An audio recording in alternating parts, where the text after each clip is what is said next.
This is Lisa from MobileTechReview, and this is the HP Spectre x360 16-inch. So just like they did well when they made the Spectre 14-inch, they've made the 15-inch model into a 16-inch by giving a slightly larger display with a 16:10 aspect ratio that no doubt many of you will like because, well, who doesn't like a little taller aspect ratio these days? We have an Intel 11th Gen H35 processor. Yes, I know it's still 11th Gen. This is the newest that they make. By the way, this model has been on the market for about 2 months or so. HP was also getting us a review unit to borrow to do this video. But anyway, for H35 processors, there's no 12th gen version of that, so perhaps that's why. But still, it makes it more interesting than a lot of other big convertibles on the market. Not that there are a lot, because it has more horsepower, more performance. Plus, we have NVIDIA RTX 3050 graphics on board, so it's got a lot of punch. But hey, if those things aren't exciting, the 16-inch 4K plus OLED display should. We're going to look at it now. So we have a little bit of a redesign here. Gone is the super angular gem cut that HP was using, but we still have the, shall we say, cut corners. The two back corners are cut off at an angle, but kind of a curvier, smoother, rounded more feel to it. And each of those is, well, they house a port, each of the cutouts, which is pretty interesting.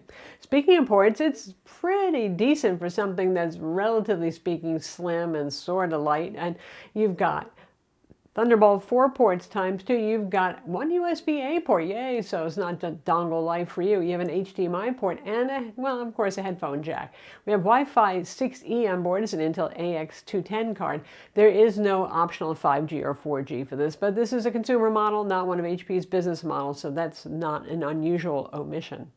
So when I talked about that OLED display, that is the top of the line offering, and it's also for those of you who are a bit less concerned about battery life, because OLED's a big consumer. There are 3 display options. One is a privacy screen, and the other 2 are IPS, and they're all rated at 400 nits, or according to HP, even the OLED display, which is, that's kind of unusual for an OLED display. They're not really very bright on laptops, typically for power consumption reasons. Anyway, 2 IPS options are a little bit cheaper and will get you a little bit better battery life, and they're like 3K-ish resolution. So, no, those aren't too bad either, but I think a lot of people are here for the OLED. By the way, that OLED display, this is one of the nice ones. Yes, they do come in different quality and newness levels, and this one is striking looking. The only caveat I have is that, as ever, HP has very reflective glass on the surface, so it will show a lot of reflections, and it certainly looks better when it's not in direct lighting. The design is, like I said, new but fairly similar to the old one. The finish shows fingerprints a bit less than some older generation models did, which is nice because you have this slim unibody, pretty laptop, and you don't want it to look like hot garbage like 2 minutes after you've been carrying it around, right? It is easy to clean up, at least. The keyboard feels largely the same as previous generations, which is to say it's a fairly low travel keyboard. It is backlit in white, but it's tactile enough that it's pleasant to type on. The trackpad is large enough, it's Microsoft Precision. I find it a little slick on the surface. Personal preference thing. I like a little rougher surface so my finger doesn't skate around uncontrollably too much, but that's a small issue. For biometrics, you have both a 5 megapixel IR Windows Hello camera and a fingerprint scanner on the keyboard deck as well. So it's fairly well appointed, and the price matches that. Now it starts out around $1449, and if you go with the IPS display and not as much storage and RAM and all that sort of thing, the model that we have with the OLED display, you're going to get that Core i7 H35 processor no matter what. And with the NVIDIA GPU and 16 gigs of RAM and a 1 terabyte SSD, costs about $2,000. So cheap, it's not. It's not unfairly priced because you do get, well, more horsepower. For example, we recently reviewed the Samsung Galaxy Book2 Pro x360 model. And that one is $1,500-ish, but you don't get any dedicated graphics, and you get a straight Ultrabook CPU. And you do get OLED there, but it's only a full HD resolution display, so lower resolution. It supports a pen, just like the Galaxy. But the Galaxy uses Wacom EMR, which I think is the best pen technology you're going to find on a PC. And this uses Microsoft Pen Protocol, formerly known as N-Trig technology. Now, HP's been using this for years, and it's lagged behind Microsoft Surface performance with the pen in terms of smoothness of line, lack of jitter, all that sort of thing.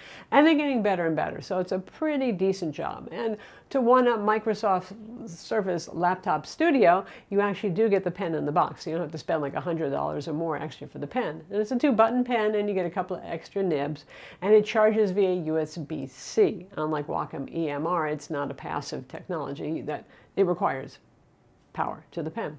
But it should last you a month. And USB-C charging is easy and quick enough with that pen, so no big deal. In terms of the pen performance, I like it. It is still a little bit more jittery than that in Surface Laptop Studio. Certainly not as fluid and wonderful if you're an artist, particularly like Wacom EMR is. For note-taking, though, it's perfectly great. For hobby artists getting started, it's quite nice, certainly.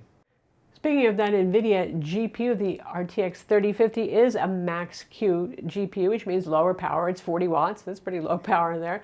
This is not going to be something that you're going to be playing, I don't know, Apex Legends on competitively all day long. It's not meant to be a gaming laptop, obviously. It's a convertible for productivity, creativity, movie watching, and all that sort of thing. But you can play a little Apex on it. You know, if you drop it down to 1080p resolution and you're okay with, say, 50 frames per second, you could do that. So it's got some game. However, the design and the thermals on this really aren't geared towards really going crazy with gaming. It's really there more to make Photoshop and Lightroom more responsive, give you a little GPU acceleration, that sort of thing. You can do video editing on this, you can do Premiere Pro, but given the fact that we have H35 4-core CPU and not one of the new 8-core or better CPUs, you know, or even one of the older 8-core CPUs, performance is in between an Ultrabook and, say, a mobile workstation or gaming laptop. So for those of you who are doing it occasionally for work or recreationally, it's good enough. You certainly will hear the fan some, but it'll get the job done. If you're looking to do a whole lot of 4K video editing, you probably still want to look at a mobile workstation level computer. Now, while we're talking about that Surface Laptop Studio, that is a 14-inch class machine, so this gets you a bigger screen. Otherwise, it's the closest to comparable performance with that H35 kind of processor and RTX 3050 Ti in the case of the Surface Laptop Studio. You don't get an OLED display there, but you do get a 3:2 aspect ratio and 120 Hz, so there's something to recommend there as well. Typically, you'll be spending even more, though, on a Surface Laptop Studio with the DGPU option and all that sort of thing, plus you got to pay for the pen extra. But I do admit, I do prefer the convertible design that they came up with for the Surface Laptop Studio, especially if you're in tight places like on the airplane and the tray table. Instead of taking a 16-inch laptop and trying to flip it around and 360 it, it's real easy to do it in a small spot with that Surface Laptop Studio. And you get a little bit better pen performance. Some of you might be cross-shopping the 16-inch M1 MacBook Pro, which I find confusing. There's such different kinds of machines. The Mac is super fast and cool running and lots of nice things about it, but you're not going to run Windows x86 apps natively if you need to do that. And also, it's a conventional laptop. It doesn't have a pen. It's not a convertible. So if you're looking for all those sorts of things, despite the fact the Mac is lovely and has a nice mini LED display and all that sort of thing, they're different kinds of machines. We've covered pretty much everything there. Performance that's better than an Ultrabook, not as good as a mobile workstation for a lot of you who are kind of prosumer users and you just need a little bit more, but you don't need the crazy bells and whistles. This one can make sense for you. You might find the Samsung, for example, I mentioned, not quite powerful enough for what you're doing. But what about battery life? Well, you got an 83 watt-hour battery inside. That's not too bad. And you've got a 135 watt charger. It's a barrel pin charger. It needs more than 100 watts charging, so it's not using USB-C. And it's the usual compact, I call it kind of like the Hershey bar looking charger that HP's been using for quite some time. Battery life is going to depend on when you get the OLED or the IPS display, since the OLED consumes more power, especially when portraying anything with a whitish background or a light background. And also, it's a higher resolution one. So we have the OLED, worst case scenario, and the best that I could do is about 7 hours with it. With light productivity work, a little streaming video, that sort of thing. By the way, quad stereo speakers here sounding pretty good for those of you who are buying it for movie watching. So if battery life is an issue, do consider the IPS instead, which should get you an hour, maybe even 2 hours longer battery life potentially. All right, those of you who are familiar with the Spectre line know that HP used to put little screws underneath these rubber strips. So you'd have to peel them off and have them get stretchy. It would be annoying. So guess what? They stopped doing it, probably because people like me were always moaning about it, not to mention people like, well, you, the owners of the product. So now there's only 4 Torx T5 screws, longer ones in the back, shorter ones in the front. You think that sounds good? I kind of almost miss the rubber strips because, oh my God, so many tenacious plastic clips. This thing is really sealed. I found using a guitar pick and starting to pry around the hinge gap here was the best way to work your way around and afterwards to get this cover off, with lots of plastic action holding on the nice aluminum bottom. Got the ventilation there. You can see even though the whole backside has a grid, it's kind of blocked off to focus the airflow there.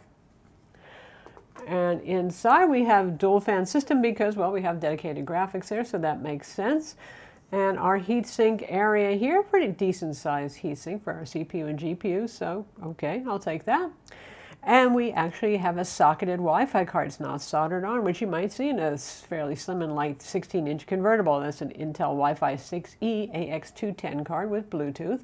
RAM is, however, soldered on. You can get it with 16 or 32 gigs of RAM, so get what you think you'll need because you can't do anything about it afterwards. Our M.2 SSD slot is here, and we have speakers at the front, quad stereo speakers, so there's 2 up-firing, 2 firing at the rear. The idea being when you're using a convertible, you want the speakers to be able to fire no matter what position you have it in. And lastly, the 83 watt-hour battery there. So that's our internals. So that's the HP Spectre x360 16-inch with the OLED display and NVIDIA DGPU inside. And as ever, it's a nice, classy looking laptop. It's not a light laptop. I mean, you know, it's 2 kilograms, which is 4.5 pounds. So compared to something like the Samsung Galaxy Book Pro 360 that I mentioned, that's almost half the weight. It's a carry. It's obviously, if you're going to use this as a tablet, you're going to be putting it flat on a table probably, or on your legs, in your lap or something like that. But still, it's classy. It's more powerful than certainly any of the Ultrabook convertibles on the market. The pen works pretty well, attaches magnetically to the side, just doesn't attach real well, but you can put it there. I'm Lisa from Mobile Tech Review. Be sure to subscribe to our YouTube channel for more cool tech videos, and thumbs up if you like this vid.